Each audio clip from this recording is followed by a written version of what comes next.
ഇനി നമുക്ക് ചർച്ച ചെയ്യാനുള്ള 3 സ്വനങ്ങളുണ്ട് മലയാളത്തിൽ.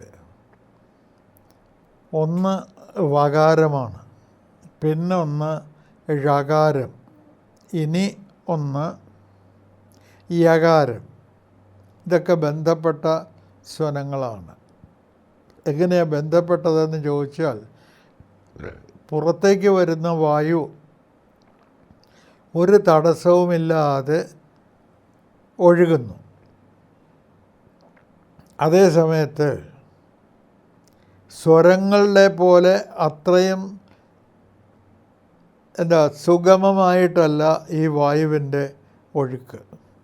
സ്വരങ്ങൾക്ക് വളരെ വലിയ തോതിൽ ഉള്ള ഒരു വിടവാണ് വായിൽ ഉള്ളത്.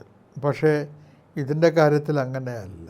നമ്മൾ ഇത്തിരി മുമ്പ് ലായുടെയും കാര്യം പറഞ്ഞു. ലായും ലായും ഉച്ചരിക്കുമ്പോൾ നാവിൻ്റെ 2 വശങ്ങളിലൂടെയാണ് വായു പുറത്തേക്ക് വരുന്നത്. എളുപ്പത്തിന് വേണ്ടിയിട്ട് നമ്മൾ ഈ വായുടെ കാര്യം നോക്കൂ. മലയാളത്തിലെ വാ എന്ന് പറയുന്നത് വന്നു, വെള്ളം, പ്രാവ്, വാവ, വാവു, ബലി, ഇതൊക്കെ ഈ വാക്ക് അത് ഉച്ചരിക്കുന്ന സമയത്ത് താഴത്തെ ചുണ്ട് മുകളിലേക്ക് പോകുന്നു. എന്നിട്ട് അത് മുകളിലത്തെ പല്ലുകളിൽ, പൽനിരയിൽ, മേലുളിപ്പല്ലുകളിൽ ഭാഗികമായിട്ട് തൊടുകയാണ് ചെയ്യുന്നത്. എന്നിട്ട് നടുവിൽ ഒരു വിടവ് അവശേഷിക്കുന്നു. ഞാൻ എൻ്റെ മുഖത്ത് നോക്കുക, ഞാൻ എങ്ങനെയാണ് ഉച്ചരിക്കുന്നത്. വാ വാ വാ വാ വാ വാ വാ. എന്നിട്ട് ഈ വാ ഉച്ചരിച്ചിട്ട് വായു പുറത്തേക്ക് എങ്ങനെയാണ് പോകുന്നത്, അതേ വാ ഉച്ചരിച്ചിട്ട് അതേ സ്ഥാനത്ത് താഴത്തെ ചുണ്ട് നിർത്തണം. എന്നിട്ട് വായു എങ്ങനെ പോകണം എന്നുള്ളത് ടെസ്റ്റ് ചെയ്ത് നോക്കണം. ലായുടെ കാര്യത്തിലും സൈഡുകളിൽ കൂടിയാണ് വായു പുറത്തേക്ക് വരുന്നത്. വായുടെ കാര്യത്തിലോ വാ, നടുവിൽ കൂടിയാണ് വായു പുറത്തേക്ക് വരുന്നത്. ഴായുടെ കാര്യത്തിലും അങ്ങനെയാണ്. ഴ എങ്ങനെയാണ് ഉച്ചരിക്കുന്നത്? നാവിൻ്റെ തമ്പ് വളഞ്ഞിട്ട്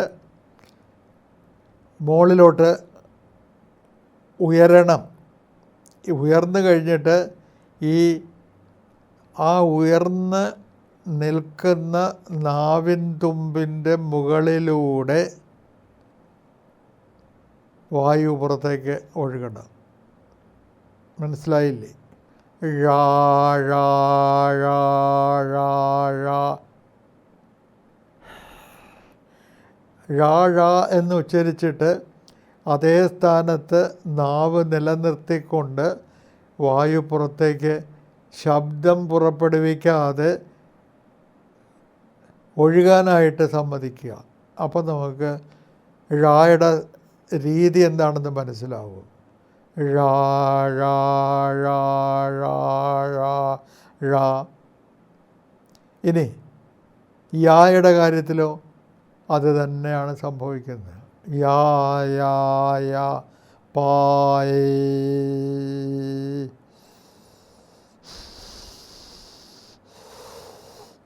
പായ് എന്ന് ഉച്ചരിച്ചിട്ട്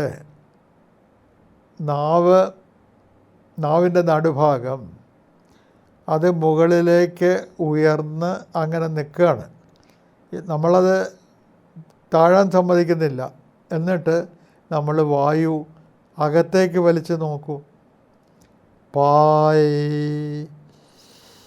അങ്ങനെ പായ് എന്ന് പറയുന്ന സമയത്ത് വായു അകത്തേക്ക് വലിച്ചു നോക്കിയാൽ തണുത്ത അന്തരീക്ഷ വായു നമ്മുടെ നാവിൻ്റെ മുകളിലൂടെ പോവുകയാണ് ചെയ്യുന്നത്, വശങ്ങളിലൂടെ അല്ല പോണത്. ഇതാണ് പ്രവാഹിസ്വരങ്ങളുടെ സവിശേഷത. വായുപ്രവാഹം സുഖമായിട്ട് നടക്കുന്നു. യായുടെ കാര്യത്തിലും അതെ, ഴായുടെ കാര്യത്തിലും അതെ, വായുടെ കാര്യത്തിലും അതെ. വാ ചുണ്ടും ദന്തവും പല്ലും. ചുണ്ടിന് സംസ്കൃതത്തിൽ ഓഷ്ഠം എന്നാണ് പറയുക. ഓഷ്ഠ്യദന്തം അല്ലെങ്കിൽ ഓഷ്ഠ്യദന്ത്യം എന്നാണ് വകാരത്തിനെ പറ്റി വളരെ സാങ്കേതികമായിട്ട് പറഞ്ഞാൽ. അതായത് കീഴ്ചുണ്ടും മേലുളിപ്പല്ലുകളും ബന്ധപ്പെട്ടുകൊണ്ടുള്ള ഉച്ചാരണം. അതാണ് ഓഷ്ഠ്യദന്ത്യ പ്രവാഹി എന്ന് വേണമെങ്കിൽ പറയാം. വലിയ പേരാണ്.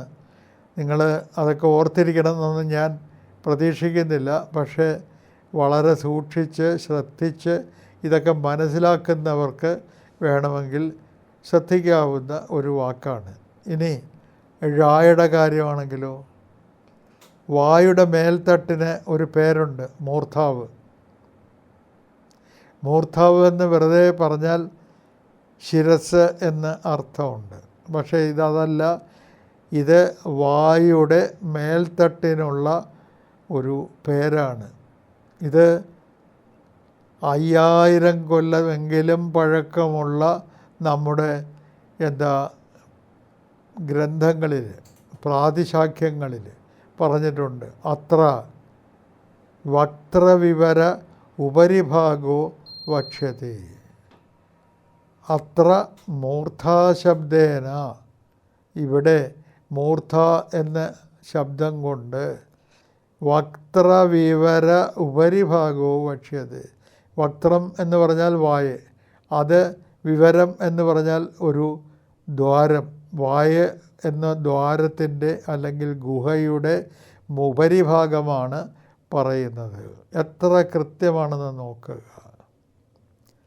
നമ്മൾ ഈ ടകാരം ഉച്ചരിക്കുന്നത് ടകാരം മൂർധന്യമാണ് എന്ന് ഭാരതീയ സ്വനവിജ്ഞാനത്തിൽ ഞാൻ പറഞ്ഞ അത് 1000 കൊല്ലങ്ങൾക്ക് മുമ്പ് പറഞ്ഞു. പക്ഷേ ഇത് ഇംഗ്ലീഷിലേക്ക് തർജ്ജമ ചെയ്തപ്പോൾ പലരും സെറിബ്രൽ എന്ന് തർജ്ജമ ചെയ്തു. സെറിബ്രം എന്ന് പറയുന്നത് മസ്തിഷ്കത്തിൻ്റെ ഒരു ഭാഗമാണ്. മസ്തിഷ്കവുമായിട്ട് ഇതിന് ബന്ധമുണ്ടെന്ന് പറഞ്ഞാൽ മറ്റ് സ്വരങ്ങൾക്കൊന്നും മസ്തിഷ്കവുമായിട്ട് ബന്ധമില്ലേ എന്ന് തോന്നും.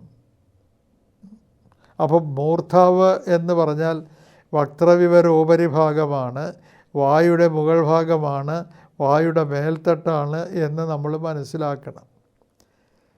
നമുക്കിത് 1000 കൊല്ലങ്ങൾക്ക് മുമ്പ് തന്നെ ഭാരതീയ പാരമ്പര്യത്തിലുള്ള അറിവായിരുന്നു. പക്ഷേ ഈ അറിവൊക്കെ നമ്മൾ കളഞ്ഞു കുളിച്ചു.